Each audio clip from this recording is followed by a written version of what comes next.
মায়ের শ্রদ্ধানুষ্ঠানে সাদা কালো শাড়িতে পরিপাটি ঋতুপর্ণা আয়োজন করলেন নিজের হাতে।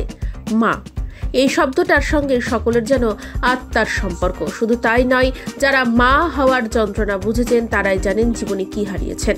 বর্তমানে এই সময়ের মধ্যে দিয়ে যাচ্ছেন ঋতুপর্ণা সেনগুপ্ত। দিন তিনেক আগেই মারা গিয়েছেন তার মা। সেদিন থেকে যেন মায়ের কমতি আরো বেশি করে বুঝতে শুরু করেছেন তিনি।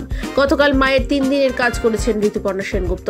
শুধু তাই নয়, সেখানে উপস্থিত ছিলেন অনেকেই। তার কাছের মানুষেরা পাশে দাঁড়িয়েছিলেন। মায়ের ছবিতে সাদা মালা, তার সামনে দাঁড়িয়েই ভারাক্রান্ত ঋতুপর্ণা চেষ্টা করেছিলেন যাতে মাকে সুস্থ করা যায়।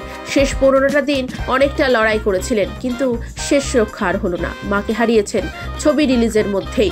গতকাল ঋতুপর্ণা নিয়ম মেনেই মায়ের কাজ সেরেছেন। তাকে দেখা গিয়েছিল সাদা কালো শাড়িতে, কিন্তু ঋতুপর্ণাকে সাজতে দেখে কেউ কেউ প্রশ্ন তুললেন। মায়ের শ্রদ্ধানুষ্ঠানে বেশ সেজেছিলেন ঋতু, এমনটাই দাবি করেছেন তারা। এদিকে মায়ের জন্য থালা সাজিয়ে, তার পছন্দের খাবার সাজিয়ে তাকে খেতেও দিলেন অভিনেত্রী। তাকে কাজে সাহায্য করলেন আরেক অভিনেত্রী চৈতি ঘোষাল।